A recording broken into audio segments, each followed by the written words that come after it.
sub yesterday? Yeah, Soc Security. Did that go okay? I looked over your little questions that you answered. You guys did a good job finding the information and putting it in there. I don't do assignments like that very often, so it was kind of interesting to see how you guys worded things and that. But did you feel like you understood what you were reading? Most of it?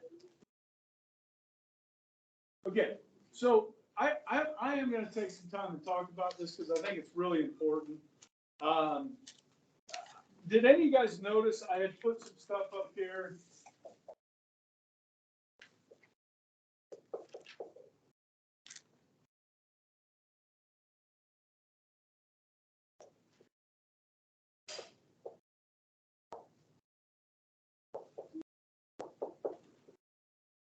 You guys see that on the board yesterday? First hour, there was something on the board yesterday. I'm like, well, yeah, I kind of put it up there to kind of be helpful. There are really 4 characteristics that you can pull out of that article that kind of describe fascism. So, like, if you're looking for fascism, how do you find it? You know what I mean? So, those 4 characteristics, you've got to have a strong leader. Okay, that leader, like Adolf Hitler, right? So they took to calling Germany Nazi Germany. It was a one-party country, one-party nation with one leader, the Fuhrer. Fuhrer was Hitler, the leader. Okay, this leader has to be popular. Okay, if they're not popular, they're not going to gain the power. Okay, 2, guys, a constant state of crisis is necessary for fascism to take root. Okay, because of that crisis and the popularity of the leader, you're going to get action. So fascism government is very active. The leader is very active. So when we talked about the National Recovery Administration, the NRA, you know, telling businesses, this is what you're going to produce, how much you're going to produce, what you're going to sell, this is what you're going to pay your employees. This is very active. It's going to try and solve the crisis through action. And usually there's some type of symbol. It could be a flag, it could be a swastika. The Italians used the black shirts was kind of their symbol.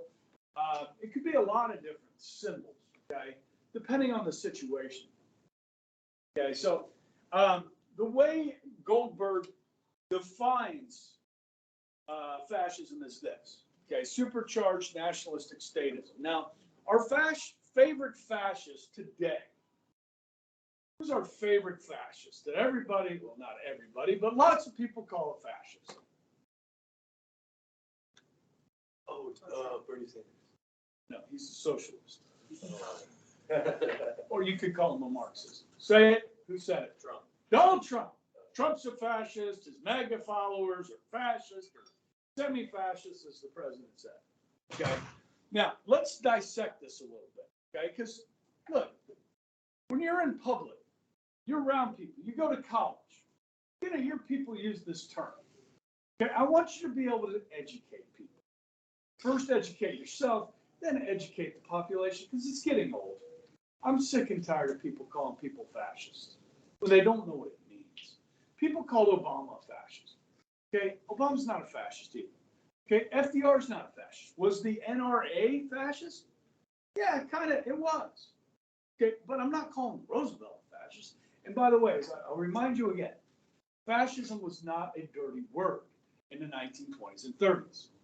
Okay, it's not like today, whereas the author talks about using it as an epithet. You know. Okay, so is Trump a nationalist? Yes. Okay. He loves America. What's his thing? Make America great. You know, America first. You know what I mean? We're not worried about European countries. We're worried about Americans. Okay, that's nationalism.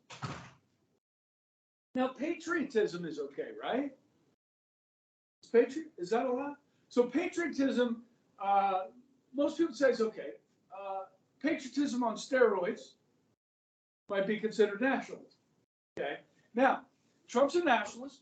Now, when most people, and I respect, some political commentators, a lot of them are just, they're partisans. They pick a side. But I respect people that look at things and describe things they see, not political. And when Trump was running in 2016, a lot of political observers referred to him as a populist, a nationalistic populist. What's a populist? What do you think? Somebody's a populist. Teddy Roosevelt was a populist. Yeah, I mean, like, people like him. Like, show up at a Trump rally. Dude, 30, 40, 50,000 people. Go to a Biden rally. It's in the hundreds. Okay, you know what I mean? Now, did Biden get more votes than Trump? Apparently he did. So it's just, he's like a man of the people. I know he's this wealthy real estate mogul from New York, but even before he ran for president, there were a lot of people who loved Donald Trump. Okay. And I really had no feeling for the guy before he ran for president. I'm like, it's Trump, he's full of hot air. He's this rich guy, he likes to hang around at sporting events and stuff like this. He hangs out with Mike Tyson and, these famous people. He's just this guy, He's a businessman, okay? He's full of hot air, okay? But anyhow, he's a populist. He's nationalist. Supercharged nationalist? Sure, okay? Is he a statist? Now, what this means, guys, is that you're ceding more central government power, giving more power to the government. Is that what Trump was trying to do? What was one of his favorite sayings? Was drain the what? Drain the swamp. Washington, D.C. is the swamp. Get the power out of Washington, D.C., return it to the states. Deregulation. Not more regulations, deregulation. Trump's not a statist. He's not a fascist. You can call him a lot of different things, and people do. Lots of adjectives to describe this man, but one of them is not fascism. Okay? So next time somebody says that, try to educate them. Okay? Now, in that, so what you guys read, now you just told me you finished your book review. What you read yesterday was a book review written by Stephen Hayward over Bernard Goldberg's book called Liberal Fascism. That's how you write a book review. Now that one's quite a bit longer than 3 to 5 pages or 1,000 words roughly. Okay. But you can see what he did. So he looked at the thesis of the author, and he either agreed with it and told us why he agreed with it, and then there were certain parts that he didn't agree with, and he told us why. He used examples from the book, okay, and examples from history. And so I like that book review. I mean, I like the book, okay. Now, when we get to government class, okay, one of the things we'll learn about is the political spectrum, okay. You've heard of left wing and right wing, right? Okay, so this is the middle. This is where your moderates are. People that are on the fence. That's the fence. You're in the middle. You're wishy-washy. Get off the fence, okay? You go to the right, you're a Republican. You go to the left, you're a Democrat. You go further to the right, you're a conservative. You go further to the left, you're a liberal. You go further to the right, you call yourself reactionary. You might not call yourself that, but people would call you reactionary. You go further to the left, we're going to call you a socialist. Socialist, okay? We go all the way to the far left, and what do we have? Communism. You go all the way to the far right, and what do we have? Fascism. Okay, what Goldberg is writing in his book is saying that that's wrong. Fascism doesn't come from the right. The reason why people think that is because of Hitler and his militarism. Okay, which militarism usually is over here. Okay, so his thesis says this, and here's why. Okay, so the better way to do this political spectrum rather than the wings is a circle. There's your moderates in the middle, there's the fence. Okay, you go to the right, you get Republicans, you go to the left, Democrats, conservatives, socialists, so forth. When you get down here, where communism and fascism meet, these two types of government share way more in common than they do different. They're both dictatorships. They both become totalitarian. They both are willing to violate the law to gain power. Okay? And so this is actually a better way to look at the political spectrum. We'll go over this in government class, a little bit more detail. But that's kind of where Goldberg's coming from.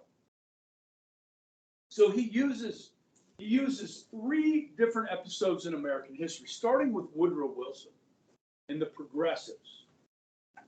Okay? Now, those of you that did the first homework assignment, I asked a question about Wilson and eugenics. You guys know what eugenics are. This is where you don't want certain people to reproduce in your society. Criminals, mentally disabled, physically disabled, prostitutes, criminals, addicts. We don't want these people to reproduce. Okay? So in the 19-teens and 20s in the United States, we were practicing eugenics. Okay? And as you saw in the article, somebody praised our eugenics, didn't they? Right? Now, Wilson was a progressive. Okay? Wilson believed that we could do what's called social engineering and that we could direct human progress. Now, are any of you guys going to Ivy League schools? Going to Yale? Harvard? Brown? Okay.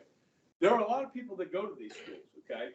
And then they become lawyers, and then they go into government. They become members of Congress, they work for the State Department, they work for the Treasury Department. They're smarter than you. We live in Kansas. We are a bunch of hayseeds and hicks, okay? We're flyover country. They fly from New York to LA and they look down their noses at us, okay? We're a bunch of idiots, okay? We don't know how to live our lives as well as they do. So they can direct this human progress for us and show us how to live our lives better. This is an elitist view of government, okay, that these people are smarter than you and I. Okay, this is what Wilson is talking about, is that government, progressives believe that government can solve your problems. Okay, it's the answer to your problems. We can fix things. Government can fix things for you. So this is the type of stuff we're talking about. Now, Margaret Sanger is the founder of what? Planned Parenthood. Okay? Now, if you were looking for a Planned Parenthood clinic, where might you find one? In the inner cities of America. Yes? Where you would find a lot of what kind of people? A lot of African Americans. And Margaret Sanger developed Planned Parenthood so that black women could get abortions, so that she wanted to make these easy so that they would not reproduce as many black children. And that way we would have fewer black people in the United States. That's the truth. Okay? That's what this is. That's what Wilson was supporting. Okay? Directing human progress. This is scary stuff. And all you need is this. For government to do more of this. Controlling your lives. At this point, in the United States, you still have the right to be stupid in some ways. For instance, I think it's crazy to ride a motorcycle, period. You're going to get on this bike and it's dangerous. But hey, you know what? You're allowed to ride motorcycles. And you know what? In some states, you're even allowed to get on a chopper and drive down the freeway without a helmet, which I think is stupid too. But in some states, you can't. it's against the law to drive your motorcycle without a helmet because they know better than you. So they're going to make sure that the laws direct you. Okay? Now, what's more free than hopping on a Harley and driving down the freeway in Kansas at 84 miles an hour and let the wind blow through your hair? Is there anything more free than that? I mean, I love the idea of it. I'm not going to do it. Okay? But if you do it, man, good for you. Okay? I got no issue with that. But these do-gooders want to make laws that prevent us from harming ourselves. Okay? And now, he kind of makes this case for the 1960s. That's the third phase of fascism in this country. And Stephen Hayward, who writes the book review, I don't think he buys that argument. And I don't really either. Like healthy eating mantras, non-smoking bans, this sort of stuff, okay? I don't really see that as fascism. I see it as social engineering, yeah, okay? But some of it's just common sense, yeah. I don't see it as fascism. But his second episode is Roosevelt and the NRA. Most of the New Deal guys is more socialism than fascism. So you just really focus on that NRA. Controlling industry, telling people what they're going to produce, how much they're going to pay them for. That's more of the fascist model, okay? And I think he makes a strong case here that fascism doesn't necessarily come from here, but it comes from here, okay? Which you're going to get a lot of people, like you take political science in college, I guarantee you go to Wichita State, take political science, and you try and tell your professor that fascism comes from the left, he's going to laugh at you. Because he's never read this book. You understand? I've read the book, Goldberg's book. Now, really, you just need to read the introduction because he covers it all. And then he just goes into more detail as you go through. But, yeah. Anyhow. So I just wanted you to get a kind of a better understanding of that. And you've got to be wary, okay, when you get in a crisis, all right? Did any of you guys notice, real quick, I'm going to move on and get into some notes. Did any of you notice the stock market's been going up this week? Because we've been talking about this a lot, right? Oh, by the way, 30-year mortgage on an interest rate now. Last week I put it up there, it was 6.5, 6.7. It's now 7. Okay, it's highest in 14 years, okay? And I don't know if there's any sign of it slowing down. But what drove the market up this week was, interestingly, unemployment claims. So remember how we've had all these job openings, millions of job openings in the United States? Well, that number's shrinking, okay? Because my son took one of those jobs this week. Woohoo! Yeah! Jack, go. 30 hours a week, got a good job, awesome. He's going to be busy. All right, now, unemployment, people that have filed for unemployment this last week has gone up. So companies are starting to lay off workers in certain areas, certain parts of the economy, okay?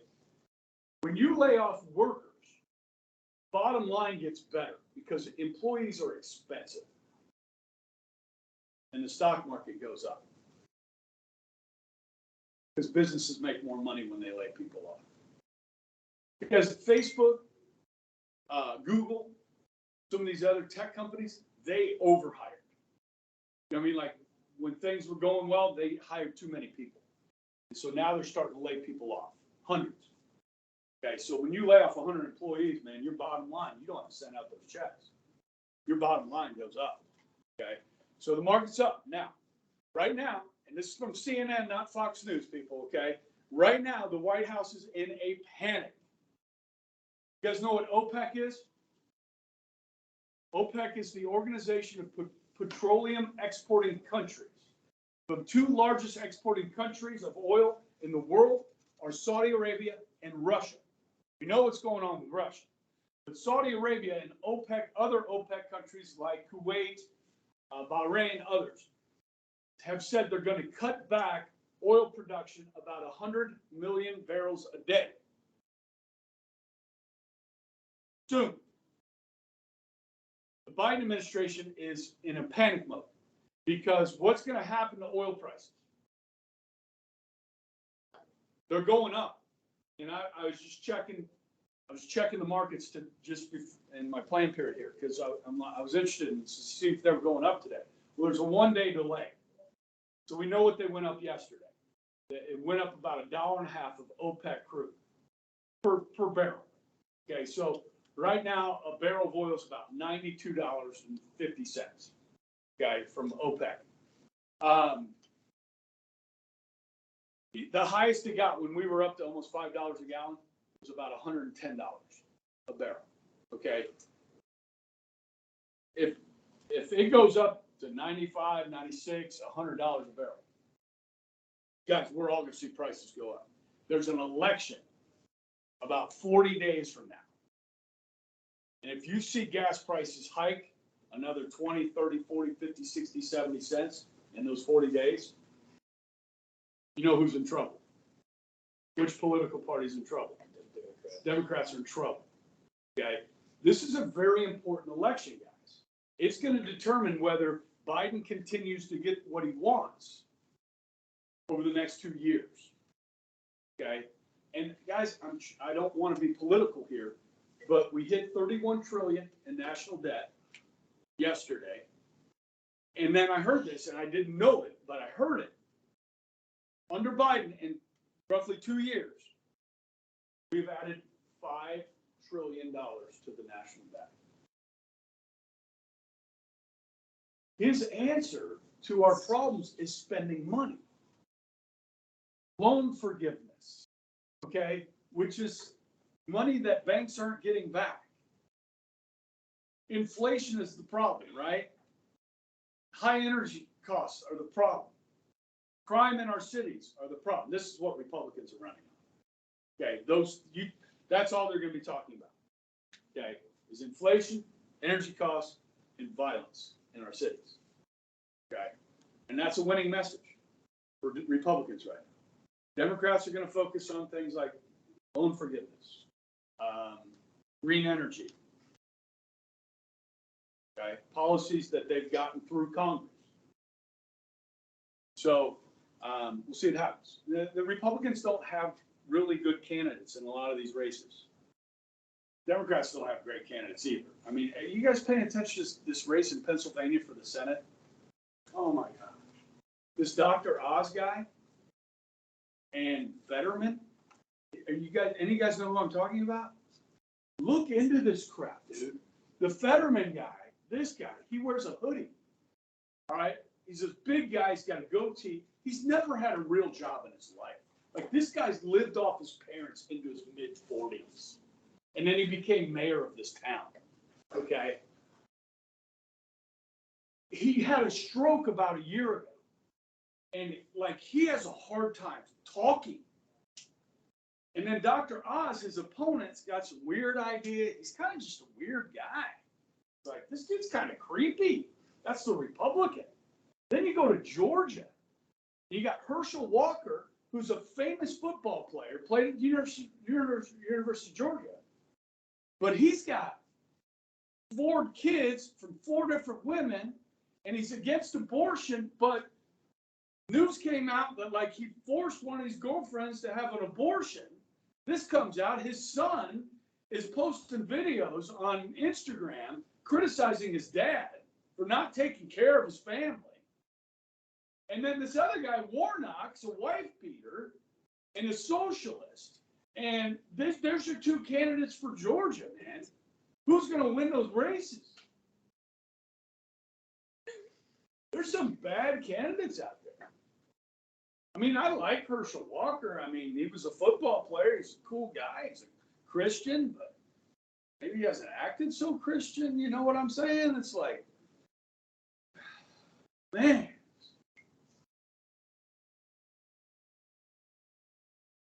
Okay, sorry. We're gonna get it. We got to stay up on the politics a little bit, guys. Come on, open up the news, pay attention to what's going on. Okay. There's a lot going on. Okay. I can't be your, 10 a.m. news report every morning. Okay. Start a podcast for us to listen to. I would listen to that. I'm serious. I would listen to that. If you like Drew, yeah, just like while you're driving or during the passenger. Post it on Canvas. You turn on your Bluetooth on the way. You can put it on Spotify. I'm serious. I'd actually listen to all of the students. I would take your advice over all the other. I'd get too political, man. I can't. Yeah, I'm trying so a lot, and I know I don't do a great job at it, guys. I feel guilty about that. But it's hard. Okay. Did you guys get these notes down? Oh, we were talking about like Huey Long. Yeah. Did I show you the video of Huey Long? You guys are really behind. Okay, that's all right. I'll let you write these down, and I'll queue up the videos. I did talk about these guys a little bit, though, right? Like Francis Townsend had give the old people $200 a month. They've got to spend it. Okay. Father Coughlin, the radio priest, turned on Roosevelt, said, he wasn't doing enough for the poor. But Huey Long's the special case here. Okay. He's another H. Okay. So we got Huey, Hugh. We got Henry, Harry, Harold. Okay. We got lots of H's to learn for this next test. Okay. The National Recovery Administration did make it easier for unions to be formed, but they didn't think it went far enough. So the unions called it the National Runaround. And then the Supreme Court's just going to strike down the whole thing's unconstitutional, the NRA, the fascist part, right? Except for the minimum wage, right? Minimum wage, the switch in time saves 9. Okay, they switched, the two old guys on the court switched their votes. So we're going to talk a little bit of Louisiana politics today, okay? I only spent 6 months in Louisiana, but it was an interesting 6 months for sure. One thing, how many of you guys been to Louisiana? Okay, the food is amazing. Okay, you'll put on some weight, that's for sure. Gumbo. I don't know if any of you guys were friends with Lily last year. Did any of you guys come to her graduation party? Yeah, Emma Stahlblomer, she played volleyball with Lily. We had a crawfish boil for Lily's graduation party. It was a freaking blast. Okay. We've done that a few times.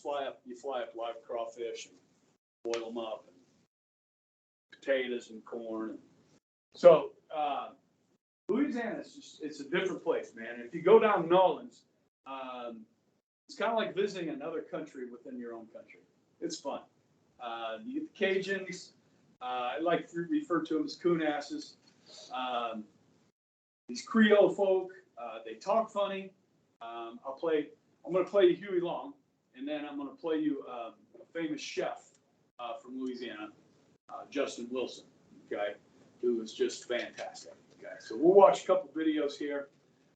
Huey Long is a straight up, you would almost call him a communist, okay? But he's got charisma, man, and people are hurting.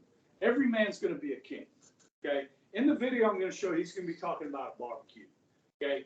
And at that barbecue, J.P. Morgan, Andrew Mellon, Rockefeller, these really rich Americans, they take like 90% of the grub and only leave 10% of the grub for the rest of the American people, okay? So he's talking about you got to leave some of that grub for the rest of us, okay?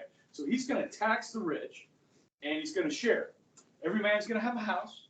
Every man's going to have an automobile. Every man's going to have a radio and all the things that go in that house, okay? This is what he's going to talk about. And people like it. I mean, people are like, I like this Huey Long guy. Roosevelt secretly, privately says, Huey Long, is the most dangerous man in America in 1936. He is going to challenge Roosevelt for the nomination from the Democratic Party.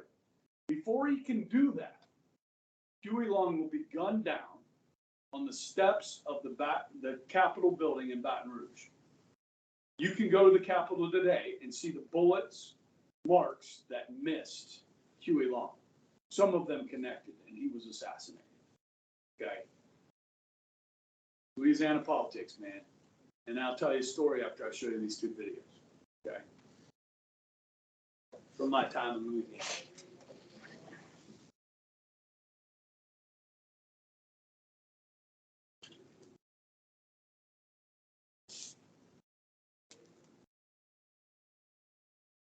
Volume up.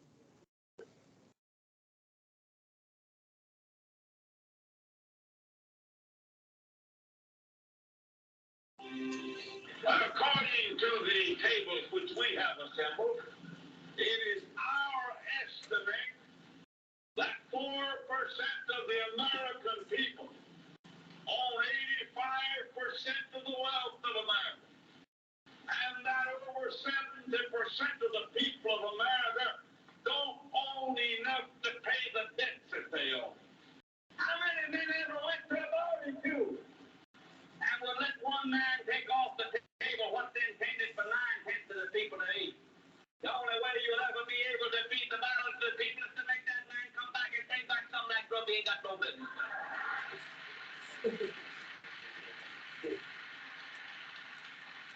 Now, how are you going to feed the balance of the people?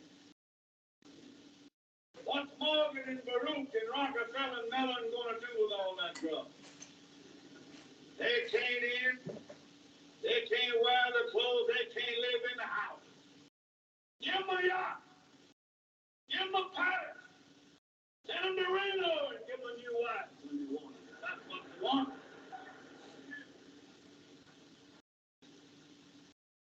But when they've got everything on the God's living earth that they can eat, and they can wear, and they can live in, all that their children can live in and wear and eat, and all their children's children can use, then we got to call Mr. Morgan and Mr. Mellon and Mr. Rockefeller back and say, come back here.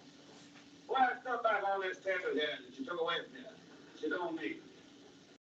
Leave something else for the American people to consume. And that's the problem. We're not going to destroy the Gulf Refining Company. We're not going to destroy the Standard Oil Company.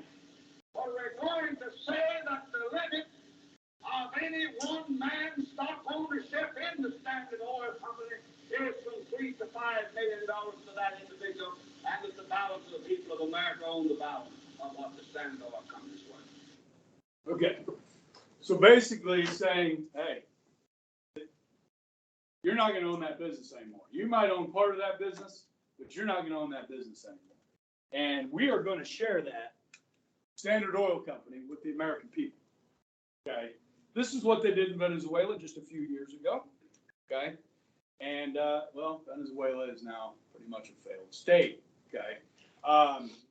So he's very popular, not just in Louisiana. He's the governor.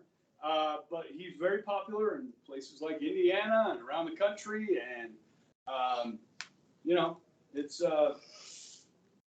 one of those things. So he will be gunned down. Now, let me tell you a quick story.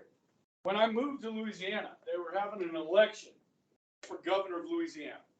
Okay. Now, I wasn't a resident there yet, so I didn't get to vote in this election.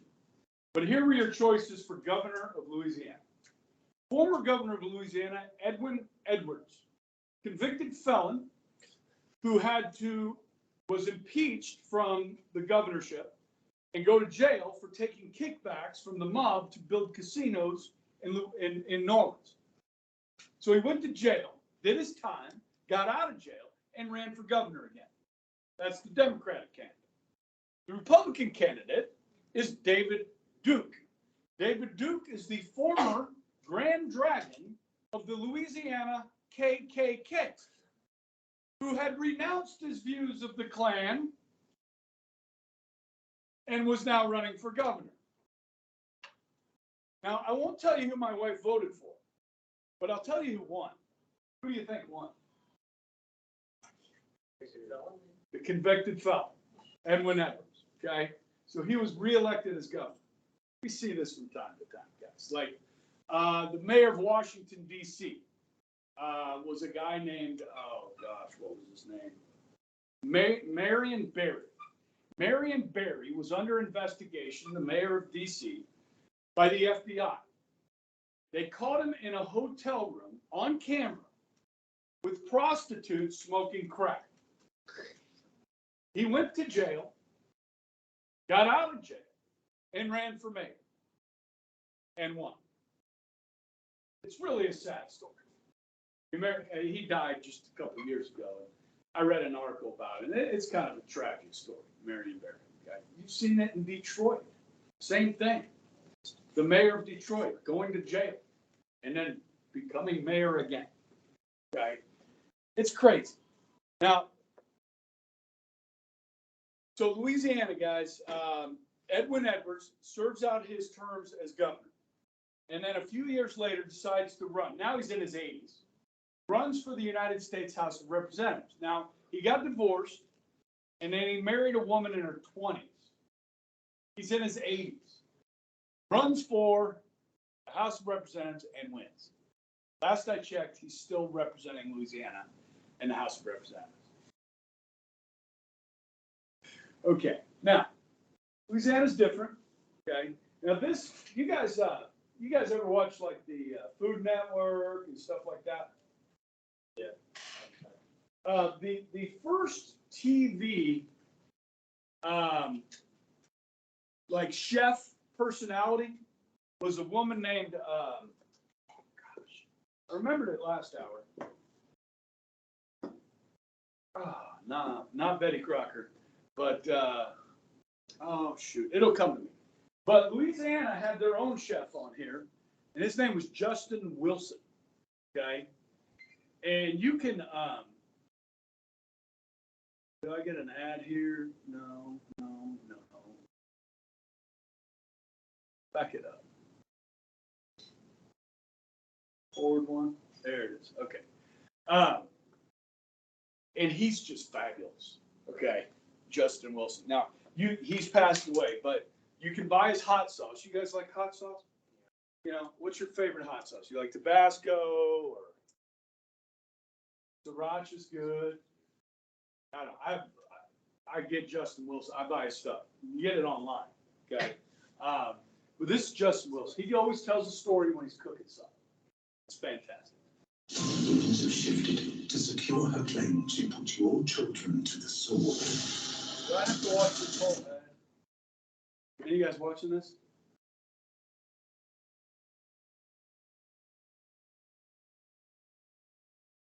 Down on your knees. Isn't that a beauty? Isn't that a beautiful red snapper? Come on there, boy. Isn't that a beautiful red snapper? Oh, guarantee that's a fine one. You know, that work, I got a couple of friends that went fishing down in the Gulf of Mexico off from drawn deer, that's Grand Island, huge. And one of them was told all about that. He said, you know, me and my friend go out there and we kind of caught some fish. And then he hang one. Ooh, this is what they did. Guarantee. I said, don't lose him. He said, I ain't gonna lose him. Don't you worry, son. Don't at all any about that. I'm gonna hold on with him. He said, but I'm hanging on something. And I don't want to. I said, you just hold on. We gonna get him. And shoom, I dive over there and follow this line on down. And you know somebody done parking all automobiles right down the bottom of the Gulf of Mexico down there. And I get down there and look in there, and he got a red snapper. It's about this big, weight 26 pounds. And I can tell that by the scale he got on him, you know. And I reach in there, I see where he got himself hang up, and I go to reach in the window, untangle his line, and every time I did that red snapper rolled in window.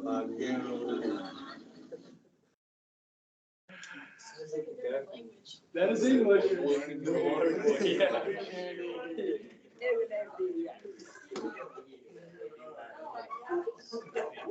So you can go and watch just hours and hours of Justin Wilson cooking. Okay, But yeah, he was a fun guy.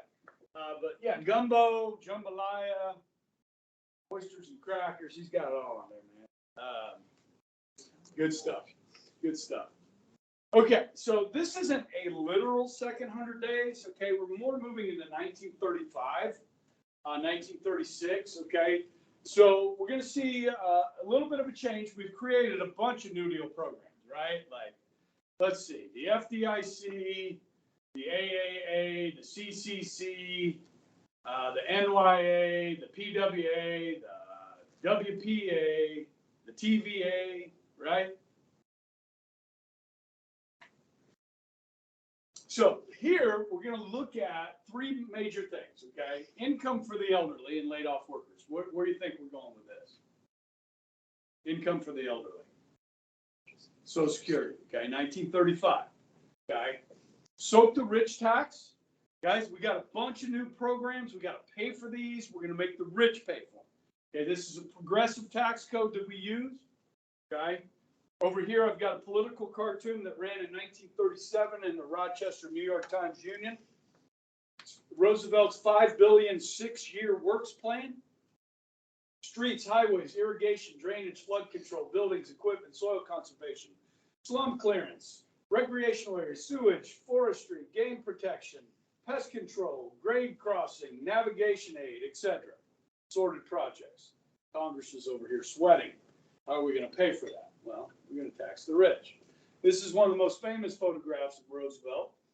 There with the long filtered cigarette. Okay, good smile on his face.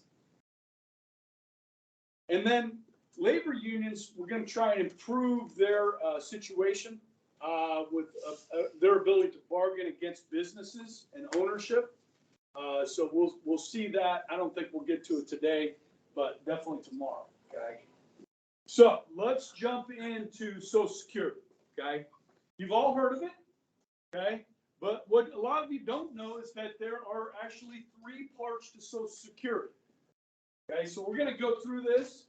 I got till 45 or 50? 50. Okay, good. We'll get through most of this. I'll try not to take too much time with it. There's a lot to talk about. It's important because this is part of the future of this country. Okay. It's a huge part of what our government spends money on. And so the one we all are familiar with is that we all pay taxes. If you've ever had a job, money comes out for Social Security, okay? And then when you retire, you get a benefit, you get a check, okay? One thing that's important to know here, guys, Social Security is not welfare. You don't get Social Security if you don't pay into Social Security. Now let me teach you something. Those of you that have a job, this is what's coming out of your Social Security check, or out of your check, 6.2%. Okay? I'm the average Joe. My income as a 25-year veteran teacher at Bishop Carroll Catholic High School, I make roughly what the median income is in the United States. Okay? I pay in each month roughly $300. So about $150 each pay period. Okay, every 2 weeks I'm paying about $150. Okay, so the average American pays in that. Now, when you retire today, the average benefit for grandma is about $1,300. Now, you can make that go up by waiting to take your Social Security. Okay, so does anybody know what the retirement age is today to get Social Security? Okay, it started in 1935. Retirement age was 65. That's when you could start taking Social Security. Okay. Today, in 2022, the retirement age is 67. Okay. Now, life expectancy in the United States in 1935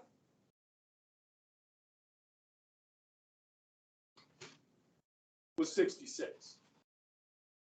Now you have to take into account things like infant mortality and stuff like that when you do life expectancy. Today, it's closer to 78. Women live a little bit longer than men, closer to 80, men closer to 76, 77. Okay. So this creates a problem right away, right? More people living longer, all right, which puts a strain on the system. So right now, under its current funding model, which is 6.2% in taxes, and this is the rough average payout, by 2037, Social Security, 15 years from now, will be insolvent. It will not, we will not be able to make payments, these payments, unless we change them. Most obvious change is going to be what? We're not cutting benefits.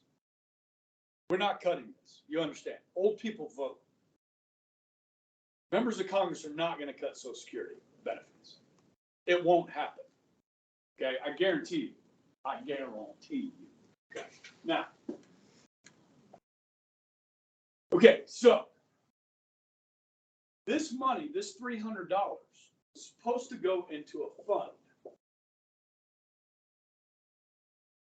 And over time, as I started working at 18 or whatever, I would put money in that fund, and everybody else would put money in the fund, and then the government would have a fund to pay out the benefits. Yes?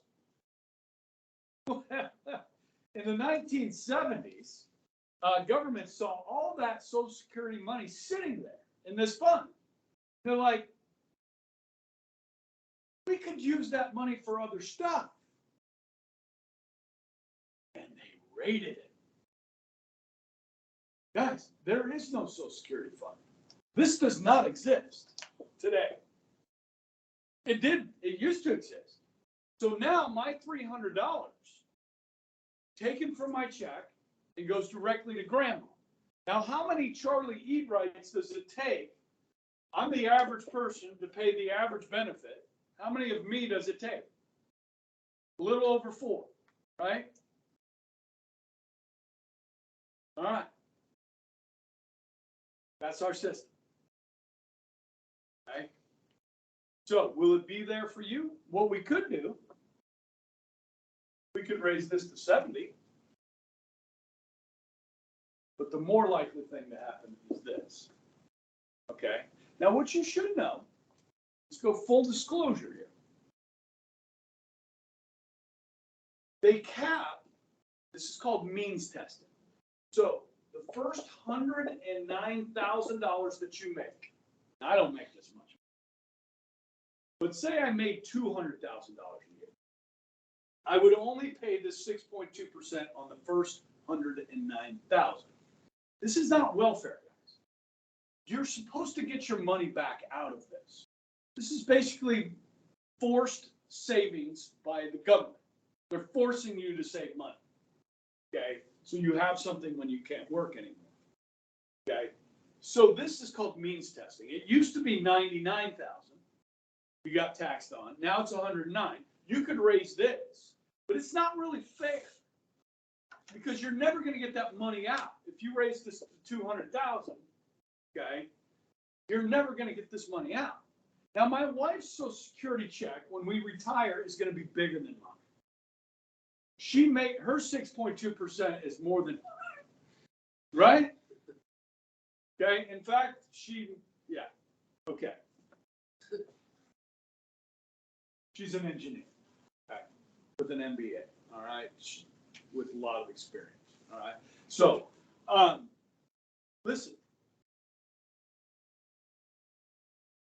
If you get married at 19, ladies, say you get married at 19. And you have a baby, and you're not working, okay?